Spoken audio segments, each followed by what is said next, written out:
Good morning, good afternoon, wherever you are in the world. Welcome to Conversations with Rudy Rivera. Welcome to my Zoom audience. Welcome to my LinkedIn audience. And welcome to those who are going to hear it down the road as a recording. How to kill it in a job interview is a question that every one of us have asked ourselves. And I'm sure, including my panelists, have asked themselves that question. I'm happy and honored to have two great lawyers, recruiters from Latitude, Kyle Robisch and Jorge de la Osa, who work primarily just placing lawyers, either with firms or private or companies. Hello, welcome, Kyle and Jorge. Hey, Rudy. We're excited to be here, Rudy. Well, thank you for coming. We'll start with Jorge because he's a little older. So why don't you tell us about yourself, Jorge, and then we'll go How with did how did age creep into this topic so soon? well, Anyway. it's a new tenant. I'm the oldest. That's why I went first. No, I appreciate you having us, Rudy. I work with Kyle at Latitude. I'm his director of legal recruiting and placement. I started out in my, I guess, legal career at a law firm, Baker and Hostetler, for about 4.5 years. I was in their hospitality, real estate, and development practice. I did condo, fractionals, anything on the development side, but really ended up specializing in fractionals and vacation clubs. There were a lot of brands, hotel brands that were getting into the space at the time. So I got into that, and then 4.5 years later, I had an opportunity to jump with a client. A client offered me an in-house role and a development company, and I went with them. And then from there, it went. It just kind of took off. Then I led a legal department for an international hotel company for about 6, 7 years. And then after that, Wyndham Vacation Ownership came knocking. I became general counsel of Wyndham Vacation Ownership and then decided to go back to a smaller development company, Blue Green Vacations. Did that for about 6 years until they got sold to Hilton. So that's a little bit of my background, and now I'm kind of enjoying this side of it. I always knew that I wanted to get back into. I always enjoyed kind of the management side of my job. I told Kyle that actually when I interviewed with him, and we could talk a lot about those experience, more about those tips, I guess, in this discussion. But basically, I enjoyed that side of what I did as a general counsel, and this was a natural kind of progression to kind of focus on placing attorneys and looking for the right attorney for the right client. So enjoyed doing that so far. Thank you, Jorge. Kyle, you're up. Yeah, so Kyle Robisch, I went to UF undergrad, Vandy for law school. Then right after law school, moved to Orlando to take a federal clerkship with a judge.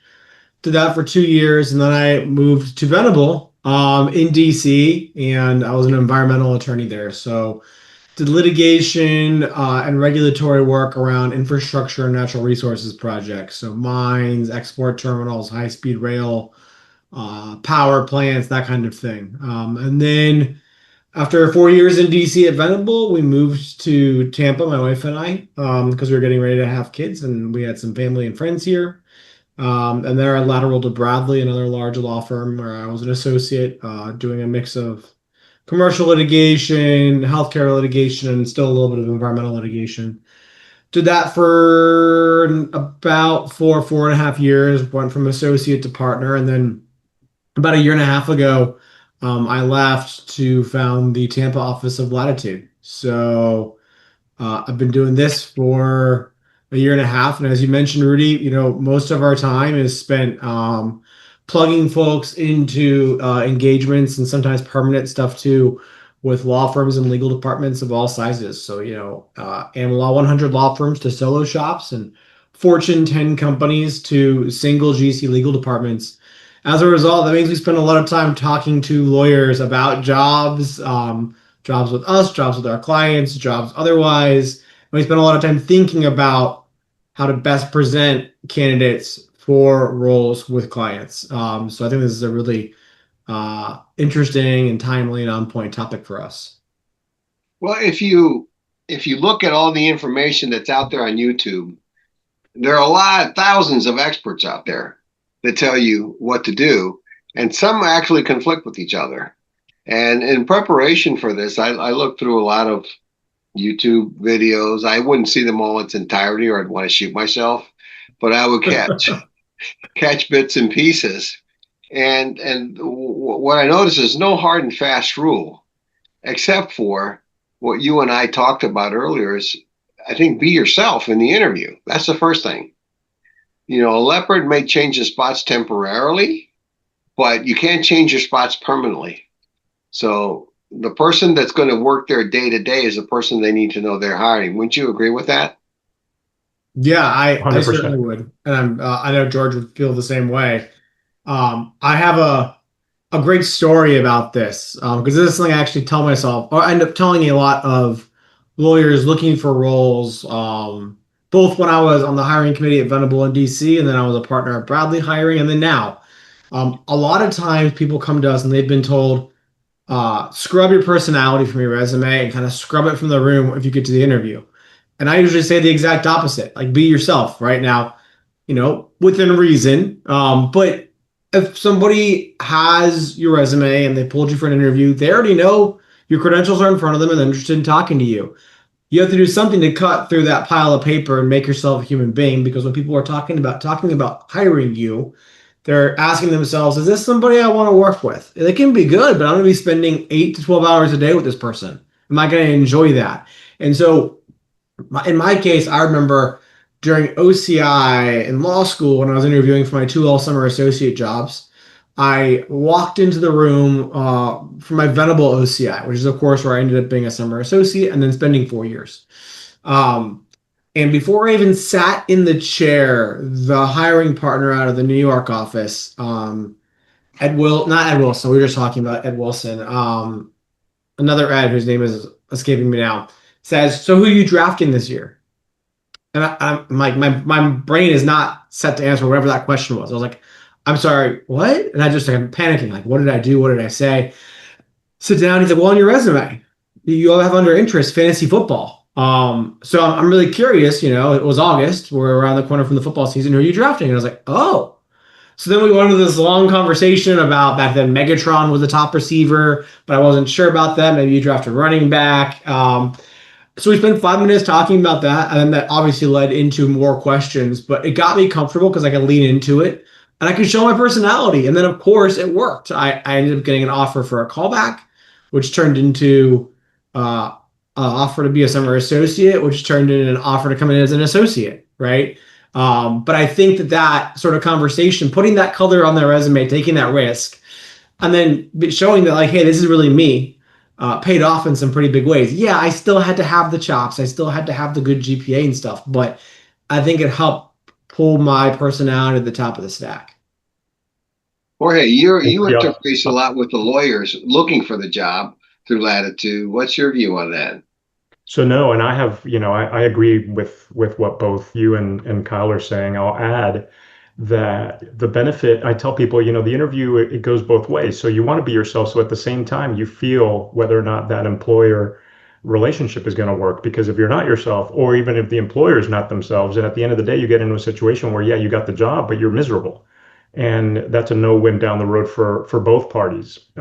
So I think at the end of the day, being yourself is of top importance, but also finding out if you're going to fit in with that employer. And then the second part is, don't mistake being yourself with being informal, or at the same time just saying, you know what, I'm going to be myself. I'm not going to prepare. I'm just going to sit here and I'm going to, kind of wing it.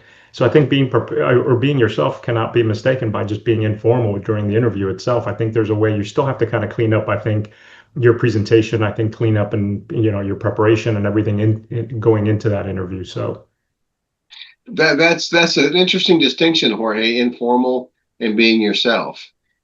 You can be yourself at your best, or informal when you're lounging at the beach. It's not the same thing, right? exactly. It's two different things. I find it's difficult. You should never engage in humor in an interview because you don't know what's going to be offensive, what's not.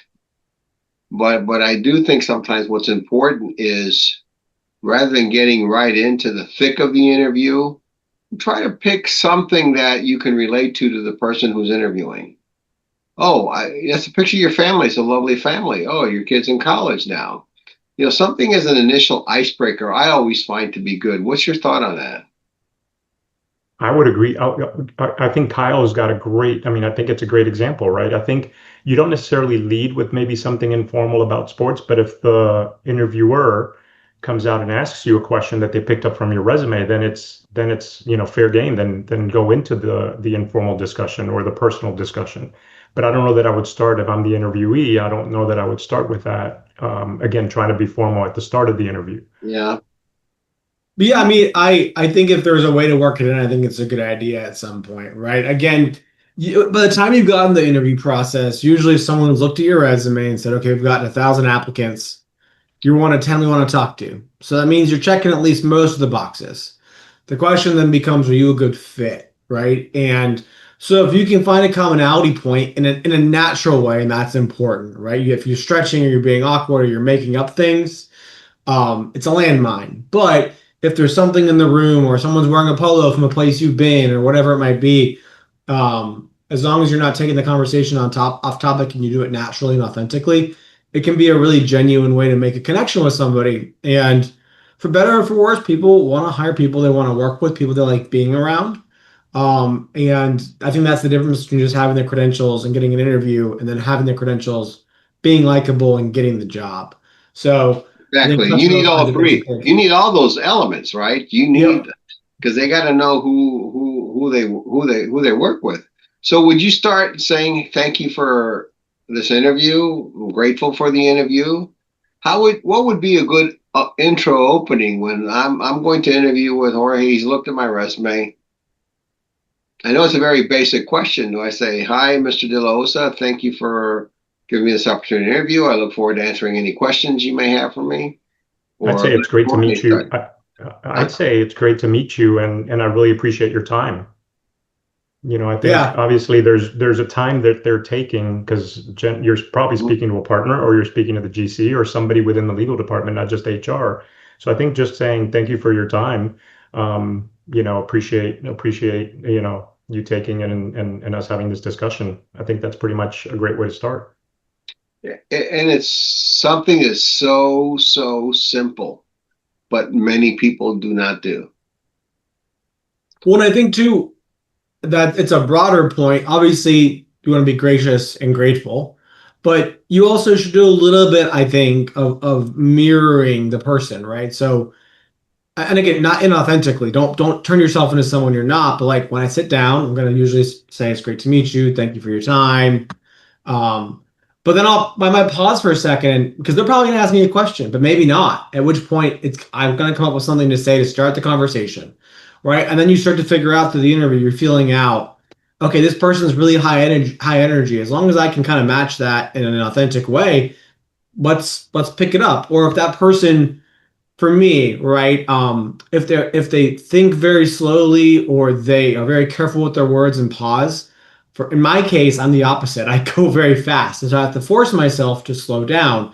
But I do it, or I try to do it on purpose because again, I'm trying to match the energy of the person that I'm with. It's also just good to do.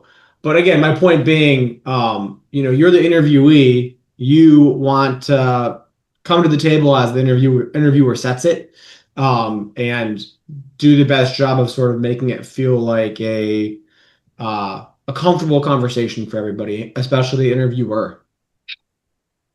And that's Rudy. I say, I think Kyle exactly right. As I tell people, read the room. Don't just go in there with your agenda. Read the room and then adapt as necessary as you're going through the actual interview. And that may be exactly what Kyle's saying. Either slow down or pick it up. Or if they're super quiet and there's a little bit of awkward silence, then be prepared and come up with maybe some thoughtful questions.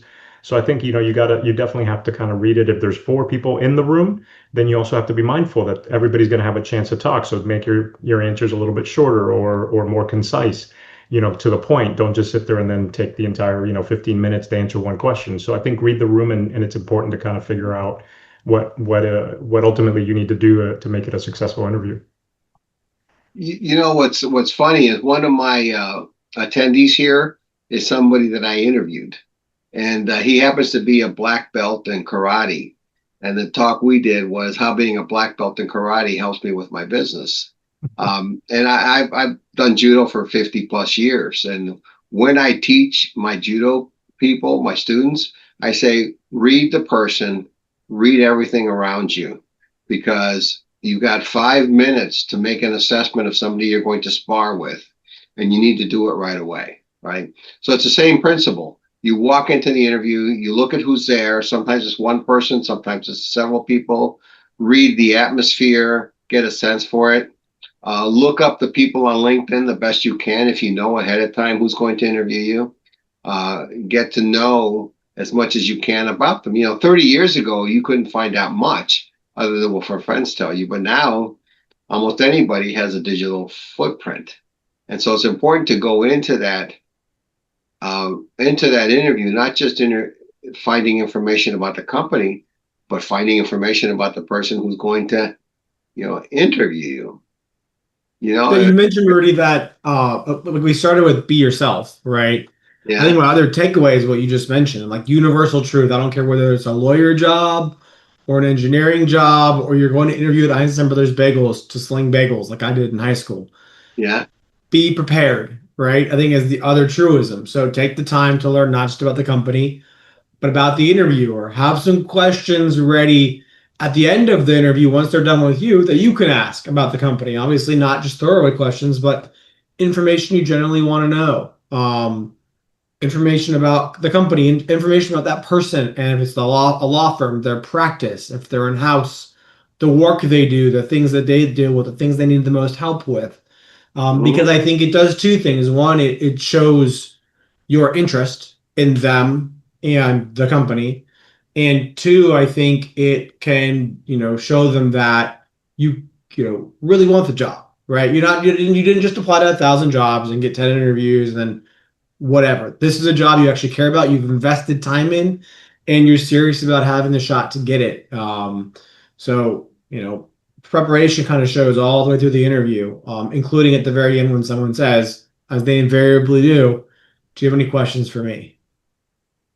And Yeah, it's yeah. too There easy, are people Kyle. who would I think, be. Huh? oh, sorry, No, go ahead, sorry, Jorge. Rudy. Go ahead. I was just going to add, and it's too easy nowadays not to do at least some basic research before you get in there. People almost they'll know if you haven't done any, and then it potentially could be a negative check on your on your interview uh, kind of performance. The other thing is tailor your experience to that firm, and I tell the attorneys, and it applies, I guess, across the board, but if you're going to a law firm and you're a litigator, be prepared to talk about cases or things that are relevant to that law firm. If it's an appellate practice or something like that versus an in-house role where maybe the soft skills are more important, but be prepared also to tailor your experience and your stories and your background to the people that you're actually talking to and the firm you're talking to or the company you're talking to. Yeah, I see. Interesting you say that, Jorge, because I see people who say interview with me for cases, let's say, and they don't bring their litigators. Why do I want to talk to you? I want to talk to the person who's actually trying the case. And so if you are applying for a litigation position, then I agree. You have to let them know, be prepared. This is how I handle litigation. I understand you have a, attorney selection system. You send things out on bids. Yes, I'm familiar with that. Exactly. I've seen it. I don't know that you want to say this is how I would improve it, but you'd say this is, how I've done it in the past, but I'm adaptable to your system. So I think a message that you send is, that you are adaptable also to what they need because you come out with And life experiences and yeah, you and it want to leads to know good that questions. yeah, It leads follow to the good rules. questions. Yeah, Yeah. that you follow the rules. Um, somebody interviewed me once, and this is like what? Well, I was interviewing them for a position that actually to handle a case. And the first thing the guy goes into, because he knows I'm Hispanic, he says, "Ándale, ándale, ándale." And I said, "Okay, I'm not Mexican." And after that, he went very downhill because he was so embarrassed by what he did, but he was trying to make a joke, thinking I would identify with it. So and you can't do it, but try to get rid of any unconscious bias you have about a person because you're going to make assumptions and those assumptions can affect the questions you ask, how you answer questions. And I realize it's difficult. We all have unconscious bias. And we have a message from Pablo, never make assumptions about people, kind of like, a president saying, oh, you speak good English, you know, things like that. But that's really key is is take away that unconscious as best as you can and make no assumptions about that. I mean, I'm Puerto Rican, but people think, oh, you're Hispanic, you must be Mexican. No, don't make those assumptions, you know. Yeah, I agree wholeheartedly. I think Pablo's exactly right. Like, some of these things we're talking about, obviously you shouldn't say in any context, right? Yeah. Certainly not an interview, though, right? And I think it's best to walk in with a blank slate and telling yourself, I've done my research, I've prepared about this person, I know the things about how have held themselves out on LinkedIn and on their law firm bio, and that's all fair game, right? Because they're putting themselves out that way. But don't walk in and make an assumption off of it. Assume you don't know nothing. You're there to learn and be open-minded about that person and the company and the opportunity. And if you are true to that standard, I think you reduce the possibility of missteps substantially. Because again, you get what, 30 minutes?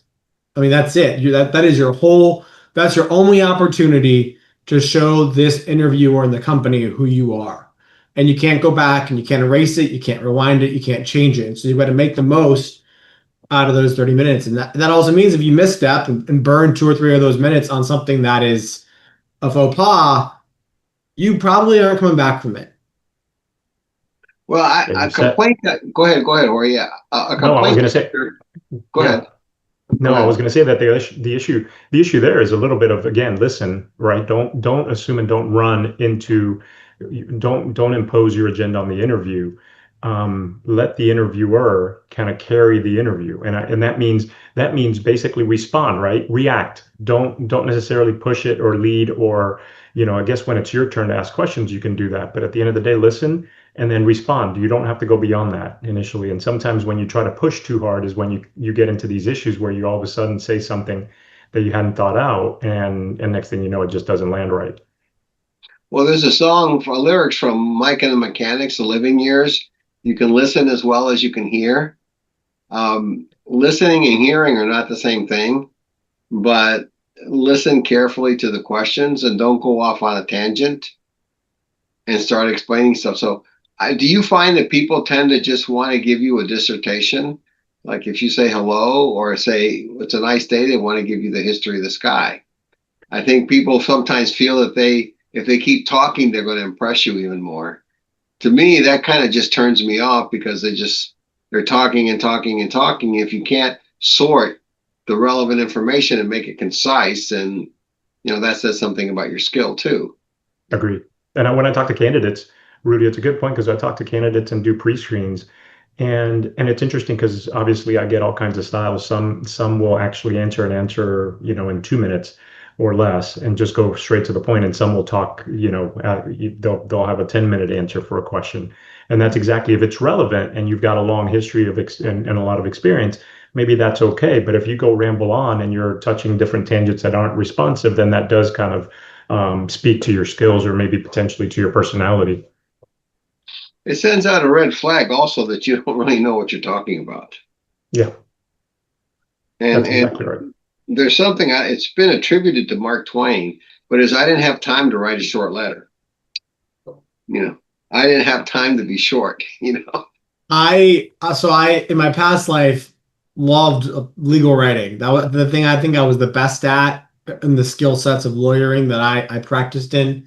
And it was something I took very seriously and something I really enjoyed, and I still do. But I always said if it read easy, it wrote hard. And I think that's very, very true for both writing and presentation, but also verbal presentation. To your point, like, you got to walk into an interview and have thought a little bit about some of the questions they're likely to ask you. And when you get asked a question, you could take a half a second and pause and say, okay, how do I want to answer this question? Because you don't want to get caught in one of those sentences where midway through you're like, I'm not sure this is going to end.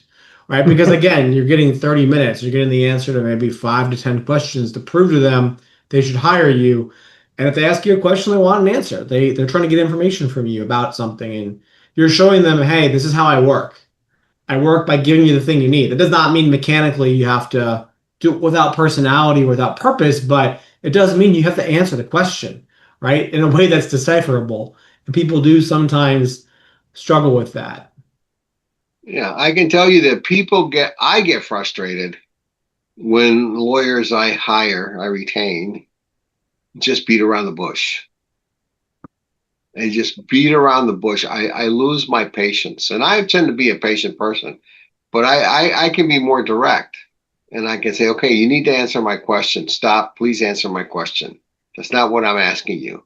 And when you have to tell people who have 7 years of college, the equivalent of a PhD, to answer your question, then you wonder, how are they going to be in the day-to-day workforce?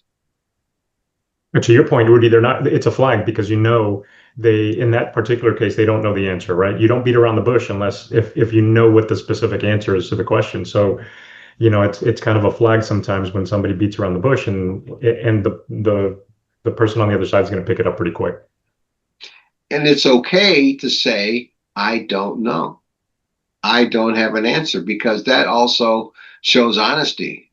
If you don't know something, what can you tell me about like a CRM system? I'm sorry, I'm not familiar with it. I've worked with something similar, but I'm sure I could learn it. So you can take the positive spin on it, because I've worked with other systems, so I'm sure I can learn it. But oh yeah, I've worked with it. Yeah, it's easy. And then they start asking you specific questions, and you can't answer them.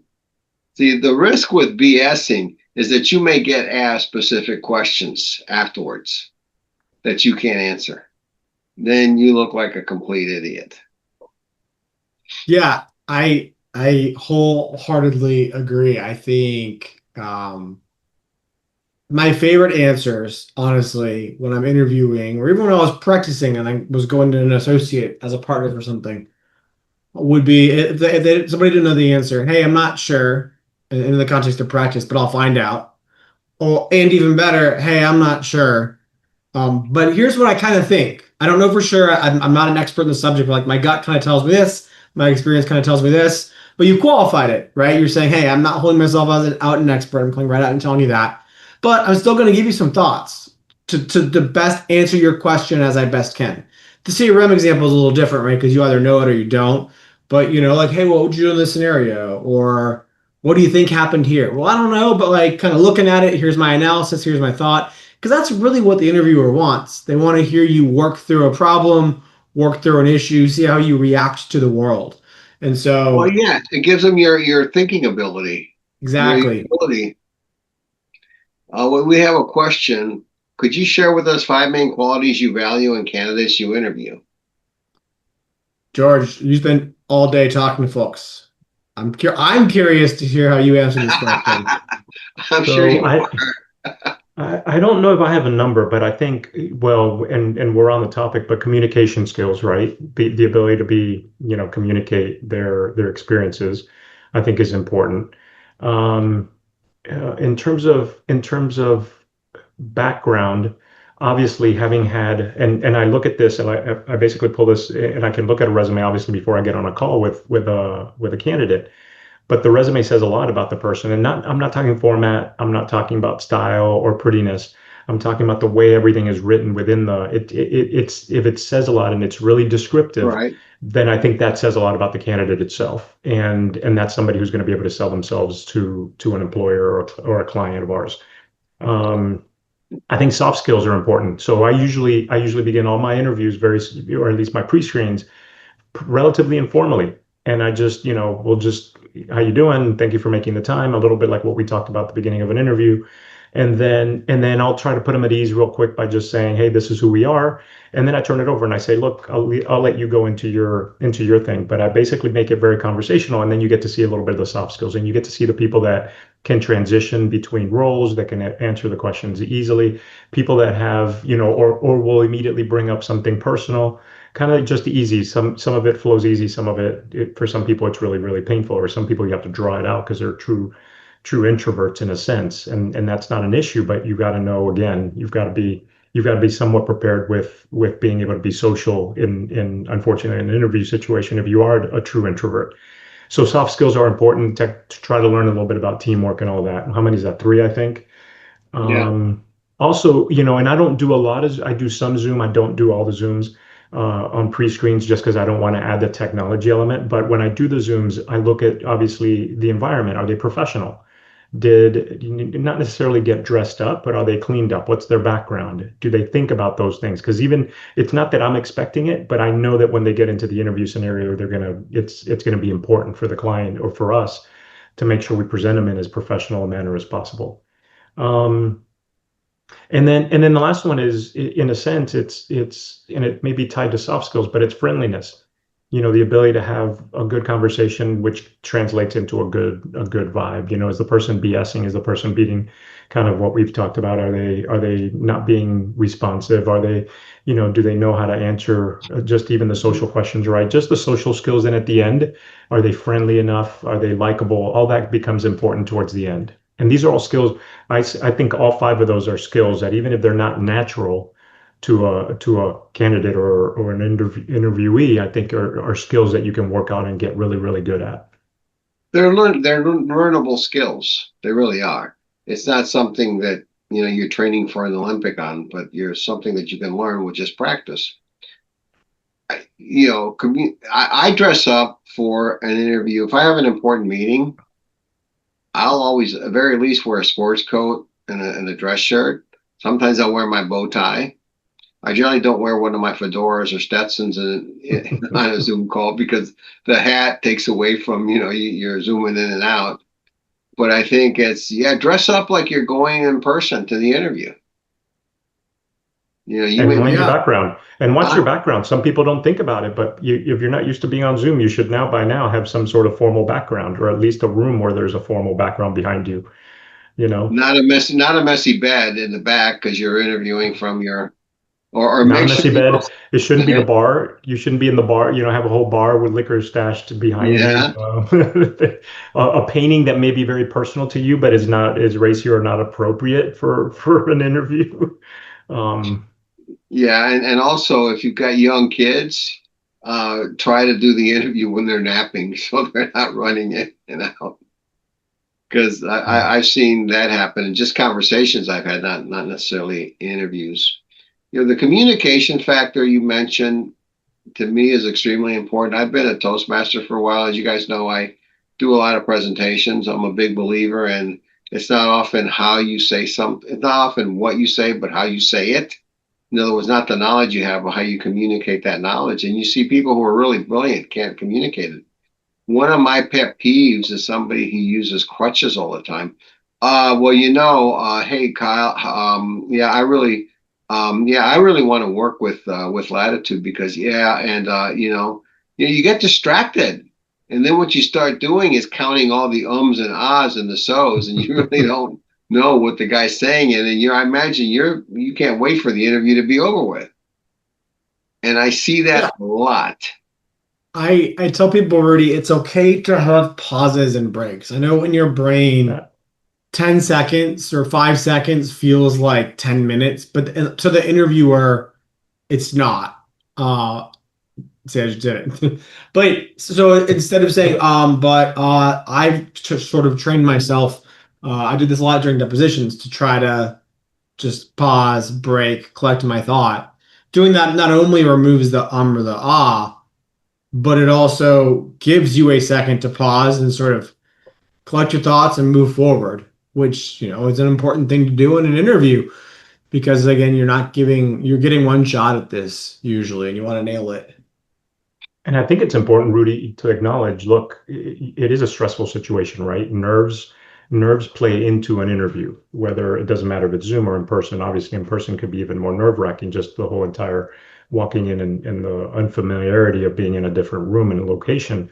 But I think again, some of those are skills that you can practice and try to slow your brain down. I think Kyle's exactly right. I think what it is when we use ums, and we all do, but when we do it because we're racing through a thought and we're not taking the pause and we're thinking out loud, right? You're thinking out loud and it just comes out naturally. And all of us do it. It's just a matter of, and I'm sure Toastmasters practices it, but it's a matter of slowing it down and then taking the time then to put your thoughts without or thinking through your thought before putting it out there.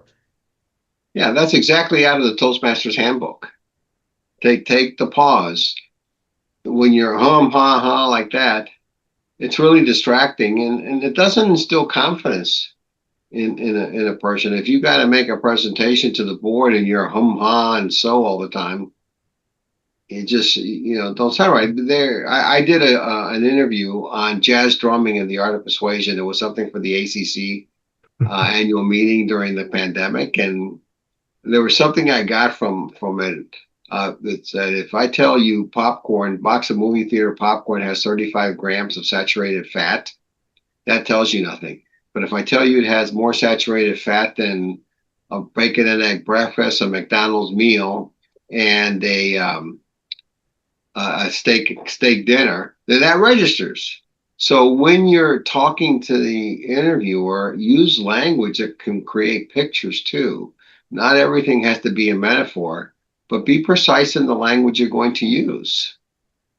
You don't have to use really big words. I don't know half of them, but use vocabulary that's appropriate and that's descriptive. You could say, "Oh man, it's really a great pleasure to be here." Oh, thank you for being here. I'm saying it's a different way. You gotta accentuate those words to express the meaning that you're going to have. Everything in life is sales. I say to people, I've said it before. I took a job that was a lot of sales. I said it as a law firm partner. That's sales. Interviewing is absolutely sales, and the thing you're selling is yourself. And so all the things that go into that, including telling a story about yourself, being likable, being personable, that's the name of the game. And so it pays off to think about the way you want to say something, the way you want to respond to someone, being emotive in an appropriate way, not just a machine, right? All of those things go into selling yourself and telling the interviewer the story of you, of Rudy, of George, of Kyle, because that's what they're there for. And if you do that, you're going to be ahead of 95% of candidates who just miss that sort of fact, right? Don't think about the sort of EQ involved in an interview, because I think that really separates a fine interview or a good interview from the ones where you go, okay, we're hiring that person. That was amazing. We're done here. Let's lock it up and move along and get the offer letter out. Yeah, he communicates well, and he seems like he'll match all those things. In some of the videos I've seen on YouTube, it says, ask the interviewer, what weaknesses do you see in my resume, or what weaknesses do you see that may not make me a good fit? What's your thought on that? To be honest, I don't love it, Rudy. My initial reaction is, unless that interviewer. So let me take a step back. So we do offer kind of interview prep with all of our candidates, and not all the candidates take it. Some are obviously more confident in going into an interview than others, and some do. And you can always have that question, I think, more in an informal setting, maybe with someone that's either prepping you or helping you get the job, and that way you can kind of craft an answer that's not maybe as negative around it. Like, what do you see that's not a good fit? I don't like the idea of putting that in a negative context with your resume in front of somebody you're trying to impress. I think maybe that's so. The issue is there may be things that you can bring up, and maybe the question is better presented if you're going to go there, presented as, what areas do you think I would need to develop further if I joined your company, or something like that? Maybe something that shows initiative on top of saying, maybe I'll try to get information as to what I don't have in my resume that they're looking for. But a lot of that is better done. I would advise our candidates to talk it over with us and the client partners who know the client before you actually bring that up in that way to an interviewee or an interviewer. I think Jordan's last point is really good. Certainly in the context of Latitude, there's, before anyone gets to even their resume presented, much less they get an interview, there's someone like me who's talked to the client and said to the client, hey, what do you need? What are you looking for? And there's been an actual conversation around that, right? It's oftentimes many conversations. And so as the interviewee, you have a source of information, like almost secret sauce to this, which Insight. is somebody saying, "Hey, I've already talked to the person, and here are all the things I think you're going to want to say, the things you want to put on your resume." And obviously, we do a lot of that with our candidates. But even if you're not coming through Latitude, I think there are still lots of ways to get that same sort of service, if you will, which is work your network and figure out who knows somebody at that company, who knows that person. Maybe the answer is nobody, but odds are somebody knows somebody, and see what you can learn, because Well, that's also LinkedIn is going a to give good you a sense tool. of how to Link- present an interview with that particular person, because everyone's different. Well, LinkedIn is a good tool for that because LinkedIn will show any connections you have that work at that company. So you should reach out to them and say, "Hey, I saw this position open for a contract attorney, and what can you tell me about the position?" And do you know the person? And do you know the person that I'm interviewing with? I think all Yes. of that is part of your. That should be part of your prep checklist. If I agree 100% there, Rudy. Yeah, I have to put in a plug for Jason Levin. He's one of my good friends. He's a coach, but he wrote a book called Relationships to Infinity. And one of the chapters in his book is how to use LinkedIn as a database, how to mine data from LinkedIn. And that this is one of the things he talks about. You go geographically, you can go company wide, you can see who's there, and it's a pretty valuable tool. We have another question. Although it may seem unbelievable, one of the major issues I find among lawyers in Mexico is that few of them truly know how to write well. What has what has your experience been with candidates in terms of their ability to write? I'll start with this one because this is it's a bugaboo of mine. As I mentioned earlier, You wrote appeals. I know it would be your bugaboo. Yeah, I pride myself on my legal writing, and even in practice, where I was working with folks from some of the top law firms in the world, some of these big cases we worked on, we represented CVS in the opioid litigation, for example, and if you know anything about those cases, the cities, states, municipalities sued anyone in the opioid supply chain, pharmacies who dispensed, sure. Governmental. manufacturers, marketers, so everybody. So all of these huge companies have their own law firm. So you'd have Skadden and Bradley and Venable and K&E all in the same room on these joint defense calls and working on work product, right? And there were some fantastic writers and some fantastic lawyers. You'd still be shocked at how bad some of the work product from some of the $1,500 an hour lawyers are. And so, yeah, I think it is a problem generally when we are working with a client on finding someone. A lot of times, clients will say, especially litigation firms looking for litigation support, they'll say, "Hey, we want a really good writer." We'll either do some assessment ourselves of clients and the things they've drafted up, or candidates, or the things they've drafted up and written up. And depending on the situation, we'll often sometimes preemptively ask for a writing sample. And as George knows, when we get a writing sample, I want to look at the writing sample before it goes to the client, because if I think it's bad, I either want a different writing sample or we're going to find a way to eject, because if it's not good, you're not doing the service to the client. So this is a long way of saying, yeah, I still think it's hard to find good writers. They're out there. We have a lot of good folks on our bench who are doing fantastic briefing and writing work for some of our really demanding clients. But it does take an extra level of scrutiny to find those folks. Well, and I never say I'm a bad writer. If you ask me to speak in front of 500 people and you're going to speak in 10 minutes, I can do that easily, organize my thoughts in my head, and give an hour talk. I've talked for 2 hours straight sometimes. But for me, writing takes much more effort, but doesn't mean that you submit a bad product. What you got to do is develop the time and effort to develop that good product, even though you can talk this to a group of 500 and prepare 10 minutes, but if you got to spend the time prepping for the writing, then take the time necessary to prep for the writing. That's right. Good writing is hard. And Oh again, yeah. I think that is that truism of if it read easy, it wrote hard. I've lived it, and it's really, really, really true. Uh, at the same time, I think it's an important skill set, and I also think it's true for preparation for interviews, right? If you want to be great at interviewing, you have to be thoughtful and put in the time, right? And so if you walk in an interview and you walk out and you've given clean, concise answers and you felt a good connection and you felt like it went well, that's probably because you actually spent a lot of time with the front end preparing.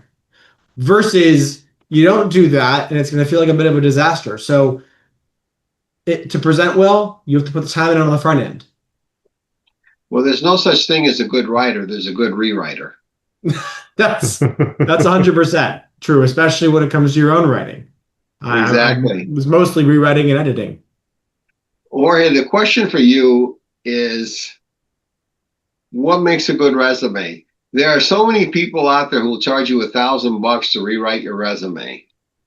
And I just find there's no real rhyme or reason.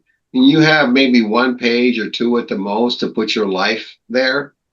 For somebody who's been practicing as long as I have, it's hard to condense it all. But what advice would you give to people on the resume since you see so many of them?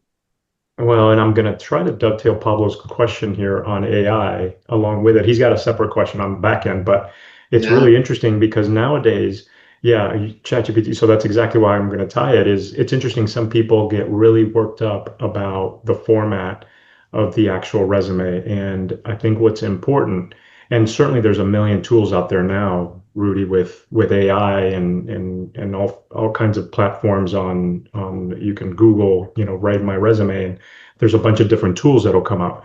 What I say to people is don't worry so much about the formatting and making it look pretty, worry about the content, but be very careful because that's where AI can get you in trouble.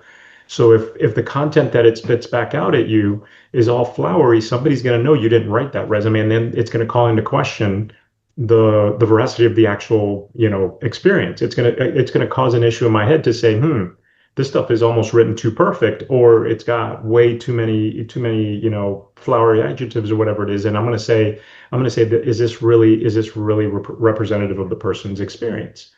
So it could backfire if you're not careful. I think it's a great tool, just like we've heard with everyone using it for brief writing, etc. I think it's a great tool to get you maybe started, but you still need to make sure that the actual content of the resume is representative of what you've actually done and in your words. So that's my advice. My advice is don't worry so much about the formatting. Some people make it look so pretty that sometimes it's distracting.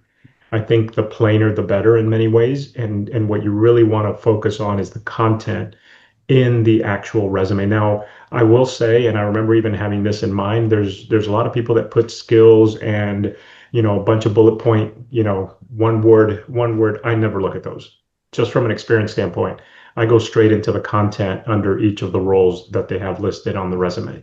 I may read the summary, kind of the initial summary just to get an overview. But again, I can pretty quickly spot if that summary was written by AI, and then I just stop reading and I just move into the content. So those are some practical tips that at least from my own experience, I'm sure, Kyle, you have your own and you can share, but that's kind of my own tips. No, I agree with all of that, George. And there's one specific thing I've seen that bugs me, which is because there's a problem. It's a problem in legal writing as well. It feels like I don't know whether it's ChatGPT. I'm guessing it is because that's the most ubiquitous of at least right now of the uh, AI platforms that people use generally.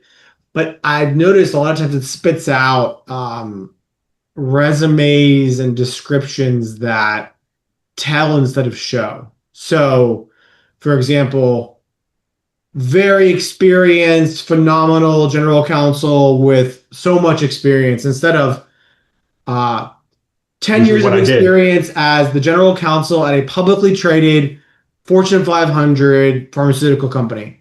In the first case, you've given me a bunch of fluff that you think is persuading me, but it's not. In the second case, you're showing me rather than telling me what the experience is, and that is far, far, far, far more persuasive. No adjectives, none of that stuff. It's just the raw facts, and they're impressive facts. It seems like AI sometimes tilts towards the former rather than the latter, and I think that's doing folks a disservice, at least if they don't go in and edit it or change it themselves. Well, also, ChatGPT has hallucinations too. And it may Yeah. a lot of information is that we all know about the case of the lawyer writing a brief with AI and citing cases that didn't exist, Rudy, And we now have the first judicial opinion relying on hallucinated case law. I remember reading this on Above the Law a couple weeks ago. Somebody included hallucinated briefing, and the busy state court judge, of course, didn't have time to research everything, and then relied on that hallucinated, totally made up case law in issuing their decision, which then got appealed. And so now, forever in the halls of Lexis and Westlaw, we're going to have fake case law that didn't exist because a judge relied on it, and that's kind of terrifying. no, And I agree, Stephen. I agree, Rudy, with what Stephen's saying on here is again, you can use ChatGPT to provide a resume and it may be better than a service and paying somebody $500 or whatever they charge nowadays. But at the end of the day, it's got to be your experience that remember it's your experience that's represented on there. So don't trust that to any third party. That's what I say. no, I agree with you. We've got about maybe 10 minutes left. What I want to do is I actually want you to make a plug for Latitude. And there are a lot of headhunters out there. Okay, I don't know that. I guess you are a headhunter in a sense, but I mean you are headhunters, but you seem to operate differently than a lot of other people operate, which to me seems better. But what I find with some headhunters is they have to make massive calls, and they'll call people and say, "I think you're a good fit for this job," and then after the interview, "No, I don't think you are." Well, why are you wasting your time and their time? And I was told that's just young headhunters trying to make their numbers. But what separates you from the other types of headhunters? And we don't need to mention names, but what do you do specifically that you think really Kyle, you deal a lot with the client, the company side, the client side, that they like? Yeah, I think our difference is you've hit on one, which is we are much more bespoke. And what I mean is we don't play a volume game. Our clients are some of the top law firms in the world and some of the top companies in the world. And so when they see a candidate from us, they want to know that candidate's worked at a similar caliber law firm or a similar law firm. They've worked at a similar caliber company and have real experience, right? So rather than playing a numbers game, we're doing the reverse. We're actually trying to keep a tight, concise bench of really good lawyers who we know are going to want to do really good work. And so we've set up our structure to bring those lawyers in. So we're not going around and doing that sort of headhunting. And the other thing I think that there's two other things too I think that make us different. One of them is that everyone on our leadership team, like me and George, did the job of our clients for a long time, right? So I was a law firm partner at an AmLaw 200 law firm. George was the general counsel at two really big publicly traded companies, right? And he was a law firm associate before that. All of our clients are those people. So we speak the same language. We've lived the things they've lived, and we've sat in their hiring seats too. And so I think that means it's a lot easier for us to not just relate, but understand and find folks who are really good fits for things more easily. And then I think the final thing, Rudy, is I think we're unique because we do some permanent placement, traditional headhunting, if you will. But as you know, we also do engagement work. And so we help companies with those interim needs. And I think 10 years ago, people thought of interim contract lawyers and they think doc review, right? And that's, of course, still a thing. That's sort of the opposite end of what we do. We do lawyers who are really good for sophisticated engagements. So, your AGC is out on maternity leave for 6 months. Mm-hmm. Someone who can step in and serve that role. Your GC's out. You have a stopgap need. You have a special project. But you need high level lawyering. That's the kind of thing that we do. And I think that's more of a unique service in our field these days. Well, I know that you placed somebody with a friend of mine in a law firm, and he's been super thrilled with the candidate that you placed with him. Yeah, So that's been great. And we were grateful for you thinking of us for that. I didn't want to, but Jorge made me. He said, "No, you got to help. You got to help out Kyle on this thing." I scratch your back, you scratch ours. No. Rudy, I'll add from a candidate standpoint, Yeah. because I think Kyle's spot on, and I think we're definitely not a volume shop. I don't call candidates just to fill a quota. every week. As a matter of fact, I try to do the opposite. The ones that I do call, I'm very mindful not to waste a candidate's time. And I certainly don't, I don't feel that we have a reputation that all we're doing is basically calling to meet a quota. So I think if I call a candidate, a cold call basically, or an email, not a referral, but if I call you, it's because your resume matches some of the criteria Kyle has given me for a specific job. And we do definitely try to make sure it's as tailored as I can so that you have a shot at getting that role. And then the rest is, I become an advocate for that candidate, not just for that one engagement or that role, but for anything else that might come up. And you know that as well from experience. So then I become kind of your partner to try to get those engagements. Once you're in the system. And if you're not in the system, it's sometimes hard, but I urge people get an advocate, get somebody. Just putting a resume through, and now everybody does everything online. Just putting a resume through an ad, for a job is not going to get you the job. That is the probably, just not going to work.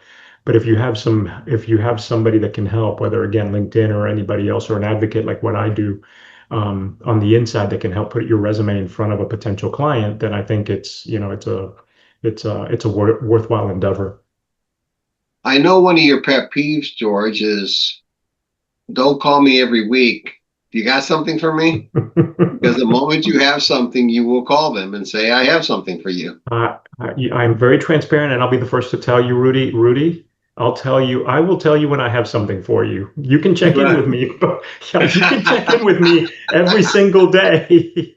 It doesn't make it go quicker. Trust me, it does not make the opportunity. It does not make the opportunity just poof present itself.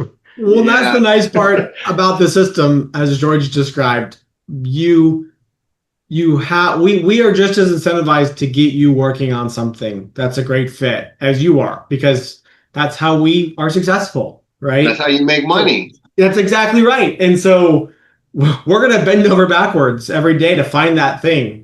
If you haven't heard from us, it means we've not been successful yet, but we are working it, right, constantly.